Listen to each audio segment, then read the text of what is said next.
চলমান যুদ্ধে আমরা মুসলিমরা কোন পক্ষ নিব, কেননা ইরানি মুসলিমদের আকীদা ও আমাদের আকীদার মধ্যে ব্যাপক পার্থক্য রয়েছে।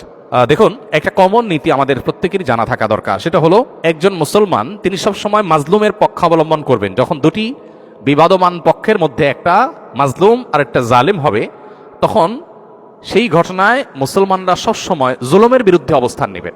এটা হলো কমন নীতি।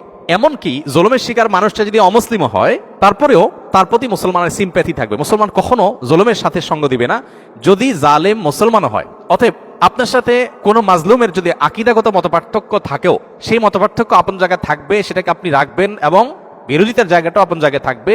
কিন্তু এত সত্ত্বেও যদি সে জুলুমের শিকার হয়, তাহলে আপনি জুলুমের বিরুদ্ধে অবস্থান নেবেন। অন্তত সার্বিকভাবে, সামগ্রিকভাবে আপনি সেটার বিরুদ্ধে অবস্থান নিতে না পারলেও মানসিকভাবে হলেও তার বিরুদ্ধে আপনাকে অবস্থান নিতে হবে। এটা হলো মৌলিক নীতিমালা। মুসলমান কখনো জালেমের পক্ষে যেতে পারে না, মাজলুমের পক্ষ মুসলমান সবসময় নিবে। এক্ষেত্রে সূরা রোমের যে ঘটনা, সেটা আমাদের জন্য একটা বিশেষ নির্দেশনা হতে পারে। সূরা রোমের শুরুতেই আল্লাহ তাআলা যে বলেছেন আলিফ লাম মিম গুলিবাতির রুম, এখানে আমরা দেখেছি যে রোমানদের সাথে তখন পারস্যের অগ্নি পূজকদের সাথে যে যুদ্ধ হয়েছে, সেই যুদ্ধে মক্কার মুশরিকরা পারস্যদের আর মক্কার মুসলমানেরা সাহাবা একরাম তারা রোমানদের সমর্থন করেছেন। কেন?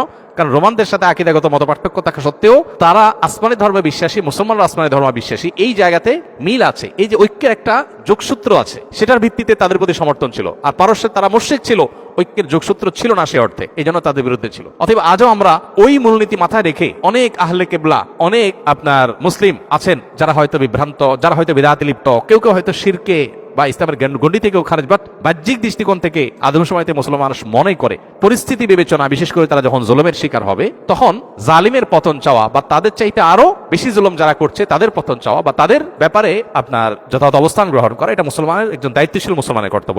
সেই স্ট্যান্ড বা সেই অবস্থানটা আমাদের এক্ষেত্রে হতে পারে। এছাড়া এটা তো ঠিক যে সিরিয়া যুদ্ধে ইরাকে বহু সুন্নিকে তারা হত্যা করেছে, নির্মমভাবে হাজার হাজার লক্ষ লক্ষ সুন্নিকে তারা হত্যা করেছে। মূলত পৃথিবীতে মানুষের পাপের কৃতকর্মের প্রায়শ্চিত্ত মানুষকে করতে হয়। বিশেষ করে জুলুম যদি করে কেউ, তাহলে জীবদ্দশাতেই তার প্রায়শ্চিত্ত করতে হয়, আখিরাতে তো আছেই। তো এই জন্য জুলুম থেকে আমরা সবসময় নিজেদেরকে বাঁচিয়ে রাখবো, কোনো যুক্তিতেই আমরা জুলুম করব না। এমনকি যুদ্ধক্ষেত্রেও নবী সাল্লাল্লাহু আলাইহি ওয়াসাল্লাম আমাদেরকে জুলুম করার পারমিশন দেন নাই, অমুসলিমের সাথে আল্লাহ তাআলা জুলুম করার পারমিশন আমাদেরকে দেন নাই। অতএব যে জুলুম আল্লাহ নিজের জন্য হারাম করেছেন, হাদিসে কুদসিতে আল্লাহ বলেছেন, ইন্নী হারামতু যুলমা আলা নাফসি, হে আমার বান্দারা, তোমরা জেনে রাখো আমি নিজের প্রতি নিজে জুলুমকে হারাম করে রেখেছি, ফালা তাযালামু, অতএব তোমরা একে অন্যের প্রতি জুলুম করি না। এটা আল্লাহর কথা, হাদিসে কুদসি তিনি বলেছেন। সো জুলুম থেকে আমরা হাজার মাইল দূরে থাকবো, আমার দ্বারা যেন কারোর প্রতি অবিচার না হয়।